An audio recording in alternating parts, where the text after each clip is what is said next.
Today is April the 13th. Yeah. Friday the 13th. Friday the 13th. And here is a first timeline pass of the movie. Explain what this madness is. So these are diagrams showing where basically they find the camera that takes a picture into the future of 24 hours, and then these are diagrams showing how it works. So if here's the camera, it's actually taking a picture of this event, which is happening on Tuesday, and then it spits out this photo, which is of what happened on Tuesday. So then on Tuesday, the camera is taking a picture into the future of what's happening on Wednesday and kicking out a photo of what happened on Wednesday. And then It goes right up. This is the last scene. that's right. Is Don't give it about- away. The last scene is about the corner of a door frame. You just ruined the movie for everybody, man. What I would really like is an actual camera that takes a picture of the future so that I could see what the rest of this board looks like. Because that would be awesome. April 17th. And we've just done the third pass on the outline where we added all the scene locations and time of day.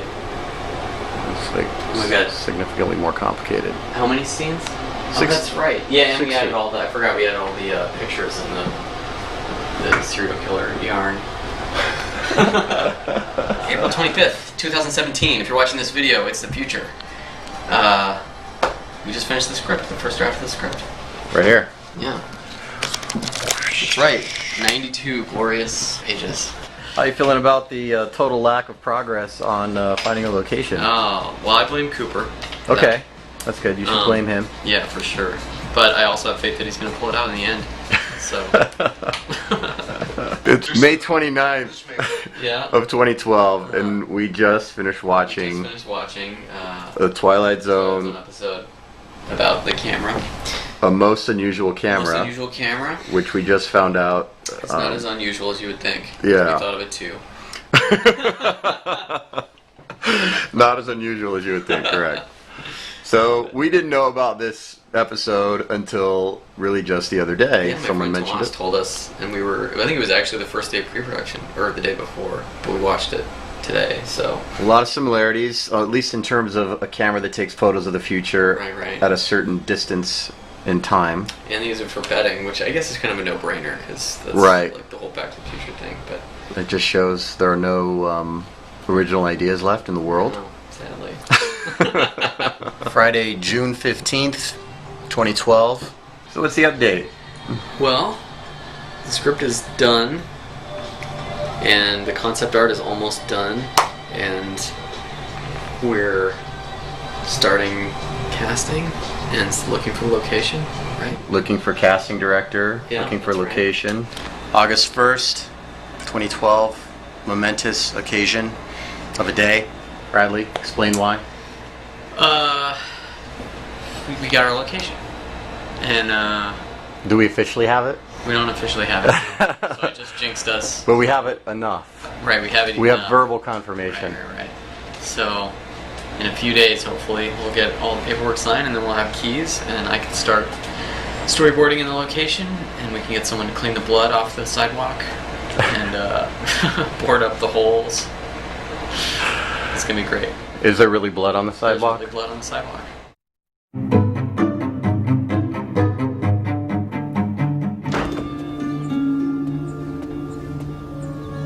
The location for Time Lapse is a vacated apartment complex that was built in the 1920s. It's been empty for about 5 years. We found it by going through a City of Los Angeles registry of abandoned buildings. We got the place just before it was due to be demolished.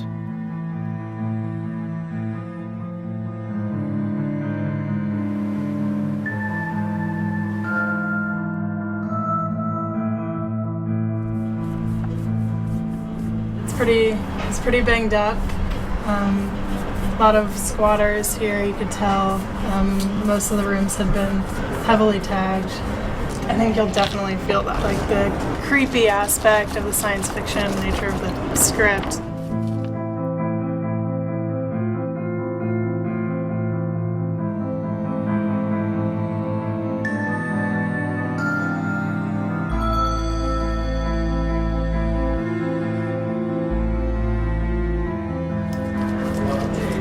and shooting starts next week, so we've been prepping for almost a month. Here, push it up.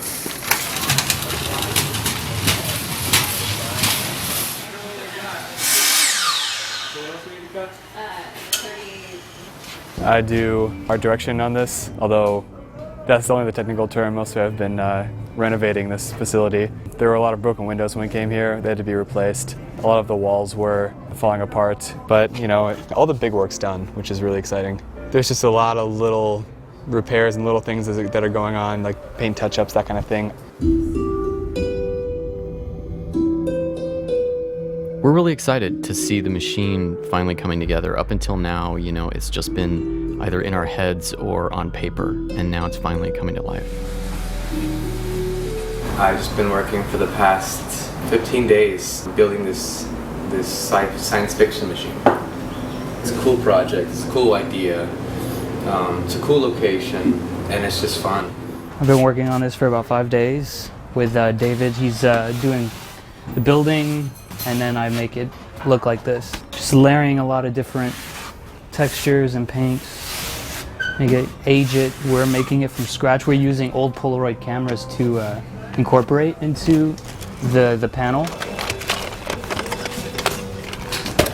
It's getting close. There's just a lot of little details, like this thing, this little mechanism where I actually put these cartridges in for the Polaroids. So it's a lot of those kind of things. I had to build the camera today, the actual lens, out of a paint bucket, make it look real. Edit that out. It's not a paint bucket. It's a camera from the future. We are in the storyboard room. It's one of the bungalows on set that we just decided that would be exclusive to storyboards only. It looks super complicated. Most of the yarn has to do with time and whose timeline we're following, and then the index cards are just what we see on camera during the story, and it goes in chronological order. And then the storyboards obviously are run down in order of how we're going to shoot them. Continuity-wise, it's going to be a little bit rough because the time traveling, and then we have also photographs of the future. But because we want to make sure that that is exactly what it looks like, we're just shooting the movie backwards and mixing it all around. We've had so much pre-production actually, and then we pushed the shoot back a week too. So I think it's going to be fine. Hopefully, fingers crossed.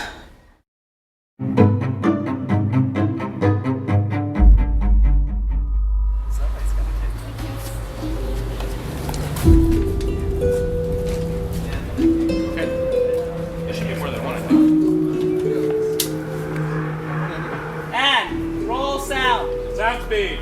B marker.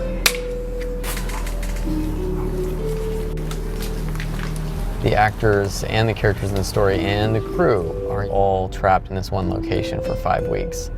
Will there be a sense of claustrophobia that infects the film? I mean, certainly the director maybe says, oh, I hope so. You know, I hope everyone starts going crazy. But at the same time, not to the extent that it would mess up the shoot. And cut. That's a cut.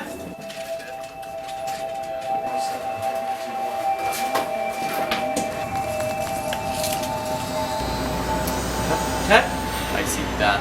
All right, that's 11B. We are on day 2 of principal photography, and today we are doing literal photography. We're doing still photos, and the still photos are obviously going to turn into Polaroids that you see throughout the film. We need a minimum of 400 still photos to go on Mr. Bezarides' wall, our scientist's wall, and then we're going to need another 40 or so, which will be hero photos. And by hero photos, they'll be the ones that the talent's holding in their hands that were taken during the course of the film itself, during the timeline of the story. Hold on, I'm about to be interrupted by some jerk. Hey, I need the other writer to help me. What's up? You You really need me? the photos? Okay. That's the Yeah, I know. separate. Yeah. So, well, yeah, okay, so then this is first day of the montage, right? That's where it gets confusing. Yeah. So, what's she wearing that day? She would be wearing Thursday one morning. So here's where they get the party on it, right? The painting is the party night. He sees that. Continuity on any movie is a challenge, and we had great people obviously working on it, but Trying to keep continuity straight in a causal loop-esque time travel film is an absolute mindfuck. So with the outfit she wore... Tuesday morning. Tuesday 1. Okay, none. Great. Well, we got one of them. So wait, then her outfit is... Her outfit for this one is... I don't even know anymore. One. Remember we took it out for one, I think. Okay, so Tuesday morning 2, what's the note? Cooper's the best producer. I don't have enough positive adjectives to lay on that guy. He's produced some of my shorts, spec commercials, and he's a very creative person. I mean, I have recollections of Cooper, building props at the last minute, the night before a shoot, and they're amazing props. Like, he's actually a very good fabricator, weirdly. But he's very creative, but also very organized and a good businessman. Something like that, right? Yeah. We should go in there and look at the wall. Going back to the wall.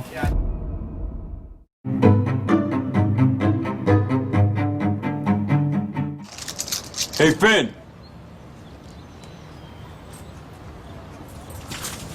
Hey, Joe, how's it going? Hey, what's going on with the old man? I see Callie coming around here in the morning. Oh, he's got a time machine. It takes pictures of the future. Matt O'Leary. I mean, I'm a big fan of Matt. He's got a great body of work, and he seemed to immediately kind of grasp things about Finn that I felt were very important.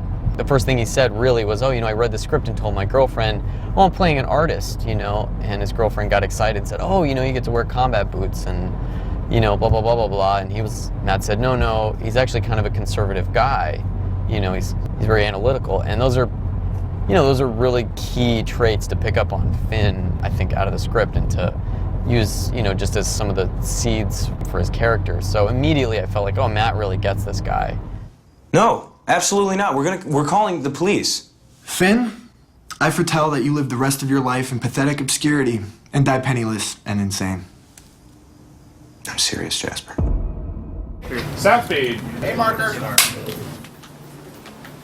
Cooper and I had seen Danielle at South by Southwest in the movie Girls Against Boys, probably a week even before we started writing the script, and we just thought she was amazing. And from there, as we were finishing writing and getting into casting, her name kept coming up, and to our delight, we were able to get the script to her, and she read it and decided to take a chance on us, and it worked out, amazingly well. Okay. Yes. Okay.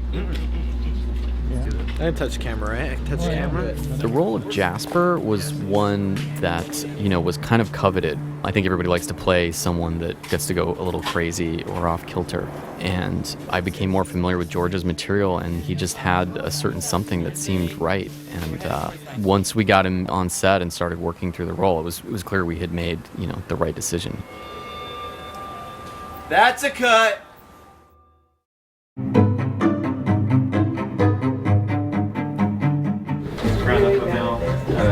You don't like the frame. I just, Yeah. I just didn't really do that. This frame. Get my name there.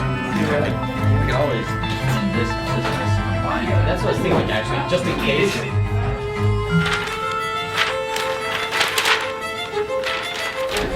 How do you feel about your... I think it's absolutely terrific. Oh, good. You did so well, so well. It's getting to be an intergenerational. It was really exciting to have John Rhys Davies on set. Ultimately, his scene got cut, but his photos are still in the movie, and it was a really special day for the crew. Have you seen the machine yet? Your masterpiece? I haven't seen it. You haven't? Where's the frame or does it? It's deep inside, yes. Deep inside.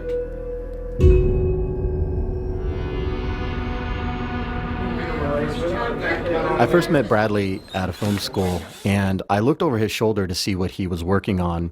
And he had this awesome short film with a spaceship that's crashing into these sand dunes. And come to find out, he had built the entire spaceship inside of his apartment and lived in it. And I really wanted to get to know this guy because he seemed like someone who was super smart. And once we finally got to know each other, we got along so well, we just decided we wanted to collaborate on projects, and I feel like I've learned so much from working with him. All right. I want one more. Yeah, one more. Still rolling, hold on. Yeah, you gotta hold it right. It doesn't fall on it right there in a perfect world. Yeah. Do I start when I see the green flag? I'd say probably no. I'll probably say like photo, and then you can start doing it. You're gonna Not a single hiccup. Yeah, that's cool. Or I'll say chicken. How's that? That'll make more sense. Is that your safe word? Yeah, what's the safe word? I'll say umbrella. And then I'll run out of the room screaming. Be like, you didn't stop when I asked you to. I said my safe word. She's just gone in there. She's gone. Guys, dolly moves. Ready, Tiffany? Dolly forward a little bit if you can. And That was me. action. And green flash. And hold Tiffany and action photo. Back to one. Tiffany, you did fine. We just weren't framed up right. Action. Let's go back to one. Back to one. Copy. We'll try. All right, I can feel it. This is the one. And action.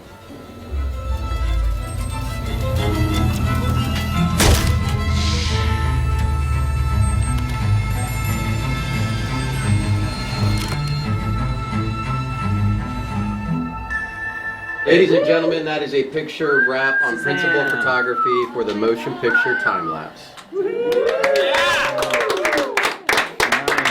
Thanks, everybody. Yeah, thank you guys for staying late. I really appreciate it, and for all your zillions of hours.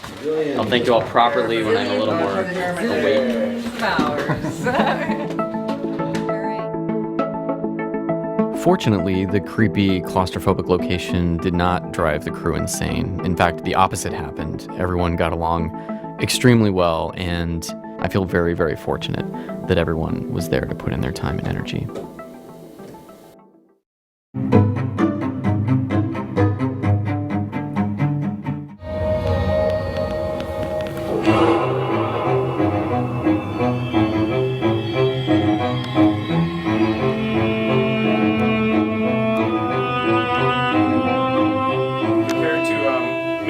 Sopan from the viola, a little less from the violins. But I'll do sopan, she'll play normal, that way it'll be a mix. Okay, perfect. Working with Andrew Kaiser, the composer, was an amazing experience, and the capstone of that was he got us a recording session at the legendary Capitol Records.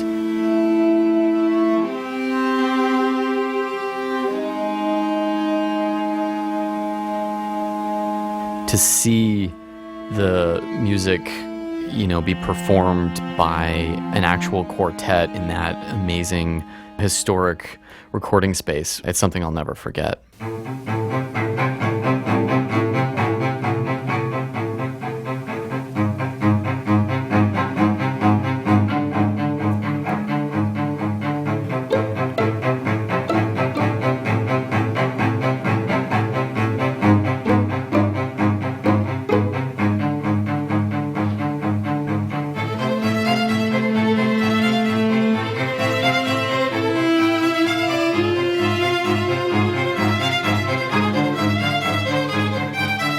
Andrew and I were so on the same page in terms of the tone and the style. We're big Bernard Herrmann fans, and his score ended up elevating the material to a whole other level.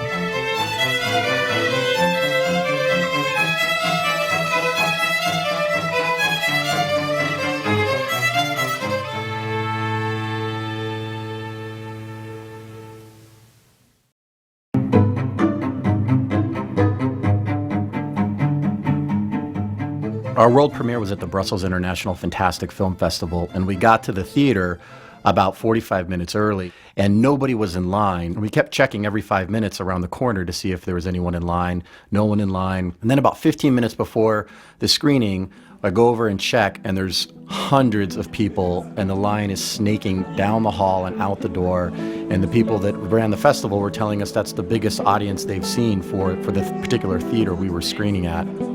What? Thoughts? I'm excited. I'm scared.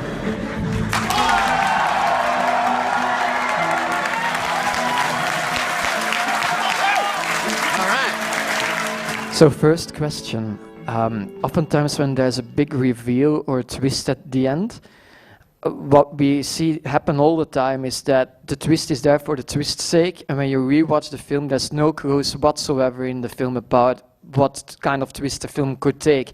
In your case, there's actually quite a lot of clues, so if you rewatch the movie, I would imagine that there's a lot of things in there that you can, that kind of hint to what's coming. Clues were a big deal because we like setups and payoffs, but we also knew they had to be subtle to not show our hand. And we also like movies where if you're a little bit confused at the end, you want to watch it again, and then you understand more. You watch it a third time, you understand more, and it's like peeling back the layers of an onion. The actress Danielle Panabaker, who played Callie, she surprised me. She sometimes would add a look while we were shooting that I almost didn't even see, you know, but then in editorial we'd catch it and go, oh, she gave us an extra clue that we didn't even sort of write in, like an expression or a change of mood. So yeah, it was very impressive on her part. Can you tell us something more about the production process? Yeah, we were just talking about earlier. I mean, it's about the location, kind of, but and the budget and how we didn't have very much to work with. But it forces us to kind of do the work manually and physically. And so, you know, there was a moment where we didn't have a part of the art that was finished, and it was the locks on the doors. And we were shooting this the next morning, and we're running around and taking other bolts from other parts of the property, so other doors, and we're just literally running. I mean, we're running around in the dark with a little flashlight, and it is a really scary property. So putting these bolts on and kind of just making it work, and that was, for me, that was kind of a moment where I was like, this is all kind of worth it, because everyone's working and getting their hands dirty, and it doesn't matter what your position on the movie is. In the end, the film got accepted to 70 film festivals and won, I think, about 24 awards, which was very gratifying, obviously, and we're just super excited to see it finally go out into the world.